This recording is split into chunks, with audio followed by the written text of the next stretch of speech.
And then just like that, we were at the main event, Damian Priest, Drew McIntyre for the World Heavyweight Championship. Great match here. Again, despite the heel versus heel dynamic, which didn't really matter in front of this crowd, obviously. Drew is from Scotland. He's Scottish, the Scottish Warrior, obviously, so he was a total babyface here. They worked really well together, had very good chemistry, Damian having a great showing. And props to him, too. I mean, another report was that they were hiring him backstage for working through the quote-unquote injury. And I assume he wasn't selling. I assume he actually did hurt his knee or his ankle or whatever it was, but it wasn't too serious to where he had to, where it's injured. I mean, there's a difference between hurting something and injuring something. I don't think he got injured, obviously. He's, right back on track for Money in the Bank. But he got his leg caught in the rope, and that was kind of a scary spot. And they had to work through it. He was stuck in the rope for a good 60 seconds, I think. The referee couldn't get him free. They cut the camera away. Drew was like, fuck this, I'll get him out myself. Because they even told the story on commentary, I can't win the World Heavyweight Championship if Drew's tied up in the ropes, or Damian's tied up in the ropes. So I like that. We had the obvious CM Punk interference. Now, listen, people were not happy when I said this, but it's true. It's not that Punk interfered. It's not necessarily that, because people, I think, misconstrued what I was trying to say. The fact that Punk got involved doesn't surprise me. What does bother me, though, is that I literally told you last week where Punk even said at the Raw that I went to, actually, in Hartford about a month and a half ago, he teased being in Glasgow for this show. Drew had to know Punk would be there. I mean, he constantly tweets about him and all this other sort of shit. He had to know Punk would get involved. So the fact Punk got involved and screwed Damian, or screwed Drew, didn't really bother me. I know, Scotland was crying about it. Oh, we got fucked. It was the Scotland screw job.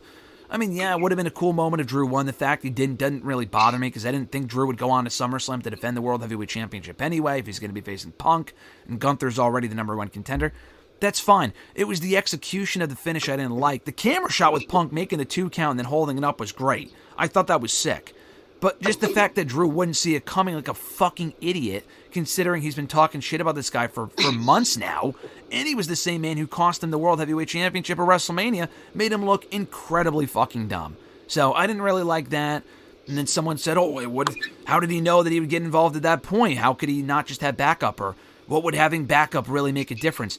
It would have made a difference. I mean, again, you could still have Gallus or something come out, or someone like that, or Drew just anticipates Punk being out there, or he attempts to lock him in a fucking closet backstage. I don't know. I mean, they could have done something differently where McIntyre sees it coming and it still backfires anyway. I just thought the fact he didn't see it coming was so dumb of his character for someone who's much smarter than his opponents most of the time. So beyond that, though, I thought it was a great match, the logical finish, and it is what it is. So what's your assessment of the match and what went down to the end with CM Punk screwing Drew McIntyre out of the World Heavyweight Championship in Scotland? I thought it was a good match. I love the camera angle of Punk coming in, but it was the whole ending of him kicking him the balls and then Damian just pick him up, hitting him with this finish, and kind of I was like, ugh. I was like, oh, that's not. I mean, similar to what you said, it just made Drew look like an idiot. He knew, he had to know he was coming. He's been talking shit about it for months. I honestly feel like, Punk already screwed him once, so I guess you screw him again, but I don't know. I feel like it kind of left a little taste in my mouth. I love the camera angle. I thought that was all done well. And then kicked him with the balls, picked him up for the side choke slam 1, 2, 3, and that's it. I don't know. I didn't love the finish. And I guess to this point, we still don't even know if Punk's even cleared. So are we really getting that at SummerSlam? Is he still going to be out? So I hope that's what we're getting at SummerSlam, because to flesh out even longer, I'd be like, Jesus. But I just didn't love the ending and the way they kind of execute. I love the camera angle. I love the 1-2, but it just, like you said, made Drew look like an idiot. It just made him look like a moron for a guy that's been talking shit about Punk for so long and knew that he would probably be there. I mean, again, they just could have done it differently. But the camera shot itself, like you said and like I said before, was really well done. I thought that was great. So CM Punk cost Drew McIntyre the World Heavyweight Championship. Now kind of bleeding into our Raw review here. McIntyre comes out on Raw the next night, or 2 nights later, rather. We're expecting a Rampage or a Pipe Bomb promo, kind of like MJF from a couple of years ago on Dynamite. And we actually don't get that. We have the exact opposite, where he says almost nothing at all. He kind of is at a loss for words, and then he just quits. He just up and quits WWE. I thought the way they shot it was great, with Adam Pearce trying to stop him from walking out, and then they just cut abruptly to commercial. They come back from commercial. You see him talking to Triple H backstage, and he still walks away from Triple H anyway. I thought that whole thing was great. Now, the only aspect of this I'm not a fan of is the fact that Rock had to kind of go public with the fact that Drew re-signed. It probably would have come out anyway. I mean, that was 2 months ago, so it probably would have been revealed since then that Drew re-signed. But it would have worked so perfectly if they played up the story that Drew was not staying, or we didn't know if he was staying. He hadn't signed a new contract yet, and that was it for him. I mean, we would all still assume he was coming back anyway, but it would make it more real, like, oh shit, his contract is actually up.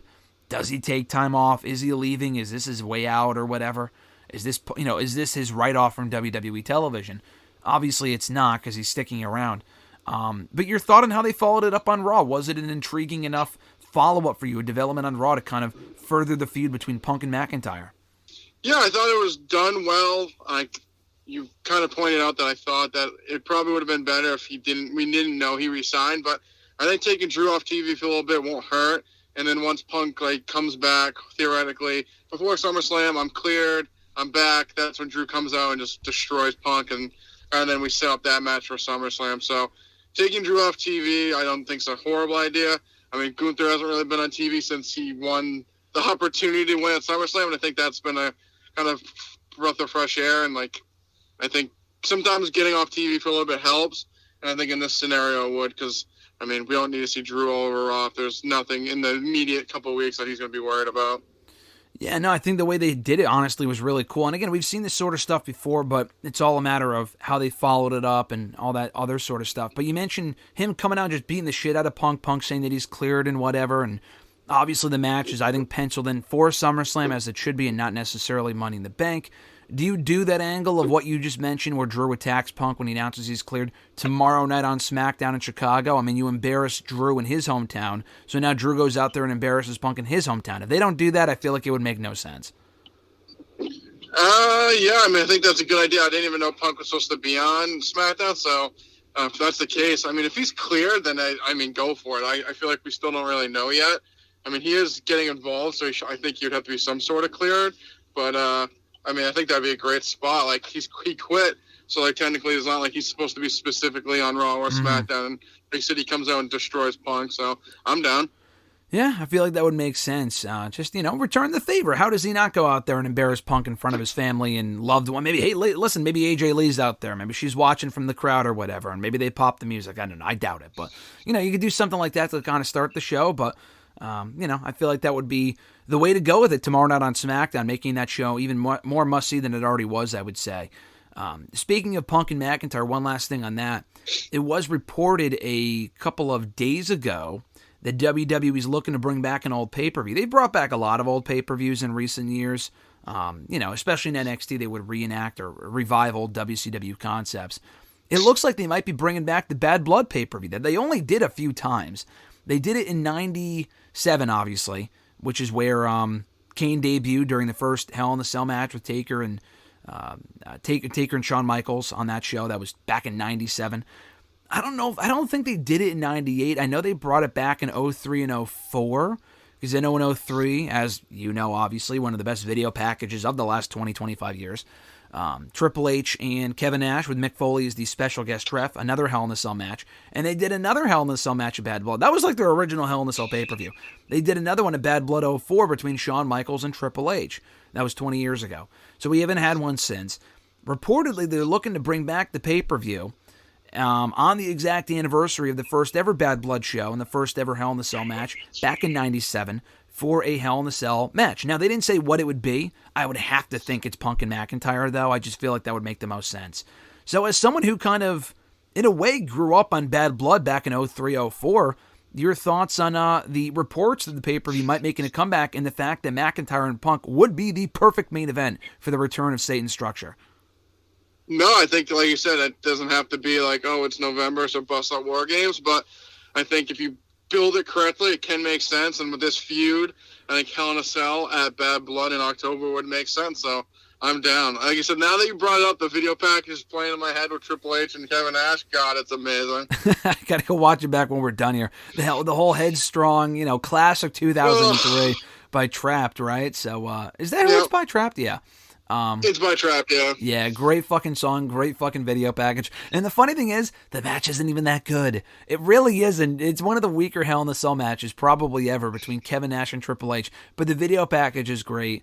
I always liked Shawn and Triple H the following year in 2004. But obviously, Shawn Michaels and Taker from the first Bad Blood is probably the greatest Hell in a Cell match of all time. And the fact they can kind of run it back on the exact anniversary of the first show on October 5th is pretty fucking cool. So I'm looking forward to that.